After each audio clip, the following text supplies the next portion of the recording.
All right, folks, we just need to pick up here with the last little bit of Johnson's presidency and the beginning of Grant's presidency. So we had to cut off there at the end because the video ended. With the Freedmen's Bureau, you should know at this point that Johnson does not support the Freedmen's Bureau and who the radical Republicans are in Congress, and that they do oppose Johnson and do support the Freedmen's Bureau. A little bit more about Johnson and his view of the Reconstruction plan that the radical Republicans are pushing. He does not like it. He does not like the fact that these radical Republicans want blacks in the South, these former slaves, to have civil rights, to have the ability to vote, to be seen as citizens. And so the radical Republicans are going to oppose Johnson pretty much at every single turn. So one way in which they were able to do that was by creating the 14th Amendment, which is going to grant citizenship to all former slaves and all citizens within the United States, and also grant them rights and protection under the law. So if their rights are infringed upon at any point, then they can sue legally. So slaves now have rights and are seen as citizens within the United States once the 14th Amendment is created. So Johnson doesn't like that. Johnson opposes that, especially the 14th Amendment, because Johnson, even though he is the president and even though he was the VP of Abraham Lincoln, he still is a Southerner by heart. He's from Tennessee, and he is a racist guy. So he doesn't like the 14th Amendment, and he also opposes the Freedmen's Bureau. If you just look at some of these political cartoons here, you can see that Johnson using the power of veto to try and get rid of the Freedmen's Bureau. And the reason for that being is, as a Southerner, he sees that other Southern states will oppose the 14th Amendment as well. And so he thinks Reconstruction as a whole is going to take a lot longer than it should because of all these extra requirements and extra stipulations that are placed upon the Southern states before they can be readmitted into the Union. So even though Johnson does try and veto this, it does not end up working. The Freedmen's Bureau does go on and help for the creation of more schools within the South. And also, he doesn't really play a part in the passage of the 14th Amendment at all, so he can't stop that.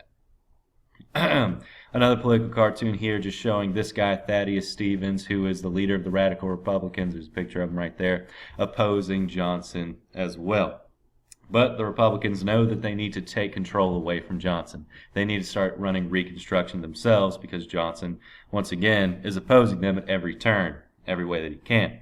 And so as a result, you're going to see the passage of the Congressional Reconstruction Act. So Congressional Reconstruction, or as you'll see it, it's called Radical Republican Reconstruction, is going to be very different from the plan that Johnson had. This one's going to be much stricter on the South. It's going to also protect the rights of former slaves, which radical Republicans 100% want, 100% support. And also, it's going to stop any sort of Confederate leaders from regaining any sort of power in the South.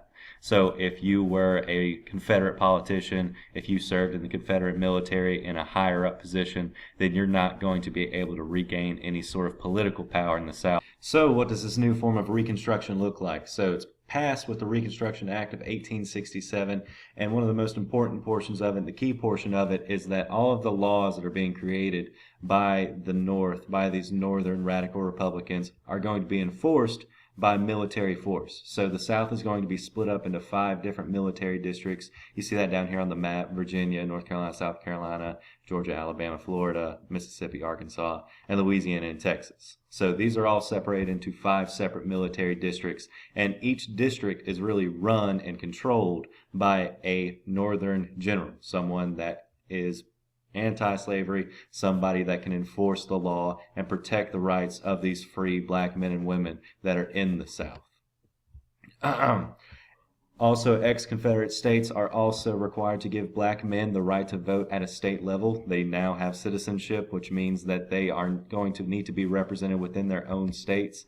And lastly, to be readmitted into the Union, they have to ratify that 14th Amendment. It has to be ratified by states. So if they are to re-enter into the Union, they have to ratify the 14th Amendment, which does protect black citizenship.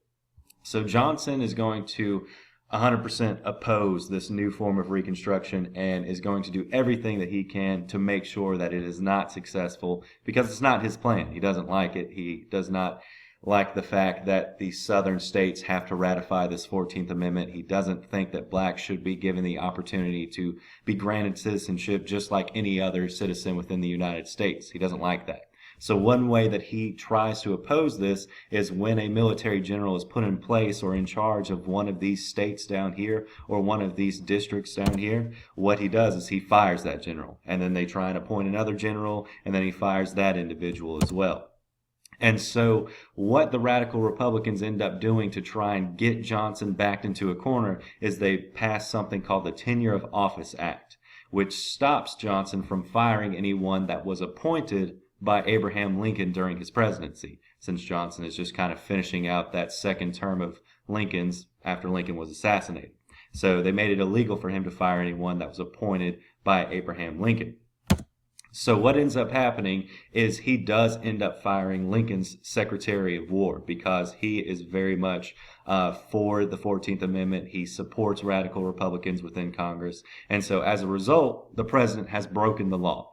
And that is a reason for impeachment. And so there's an impeachment proceeding that happens in the House of Representatives. They vote to charge Johnson with the crime, and then it is up to the Senate to whether or not Johnson should be impeached. And so that vote actually does fail by one vote. So one guy that would have been the person that would have successfully impeached Johnson chooses not to do so. And so Johnson, as a result of that, gets kind of on his high horse and says that he did not commit any sort of crime or misdemeanor or anything such as that the Congress was out to get him from the very beginning, which was the case, but Johnson was stopping Reconstruction from happening. So Johnson's term is over. He only serves the last few years of Lincoln's term. And so after that, he does not get reelected. They don't even run him again in the next election because he's so unpopular. And Ulysses S. Grant in 1868 does end up winning as the Republican representative. So Grant will be president from 1869 to 1877, and he's actually going to work with Congress to make sure that Reconstruction is successful. And his presidency, besides that, working with Congress, is going to be really unsuccessful. Grant's not a very good president. There's a lot of corruption during his time in office, and he's seen as a very weak president too, because he just doesn't get a whole lot done and doesn't really use his executive power to the extent that previous stronger presidents had. But by 1870, all ex-Confederate states are readmitted into the United States, and so everybody is back together again. It is now the United States of America once again. All of the South is back where it should be.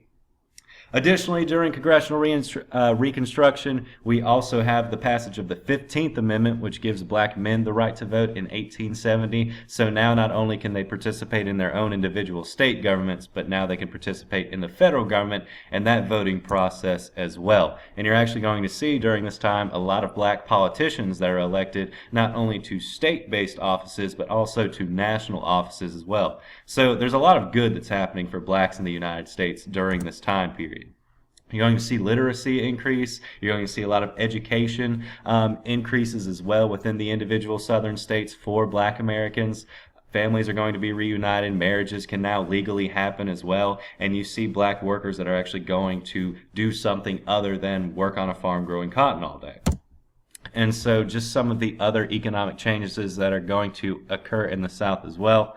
The South, since it is no longer going to be primarily agricultural, since they don't have that labor force that they needed anymore because of the end of slavery, they're going to change from a largely agricultural-based economy to one that starts to introduce more industry. So you're going to see iron mills, steel mills, textile mills, all sorts of industrial-based economic improvements. And then lastly, the government, since the South has mostly been destroyed during the Civil War, during Reconstruction, they're going to start rebuilding as well. So they're going to help repair the homes and farms that were destroyed, the businesses, and also they're going to start rebuilding the railroads so that you can get those goods that are now being created in the South around much easier. So that's that. We'll have a third Reconstruction video after this, and then we will be done with Reconstruction.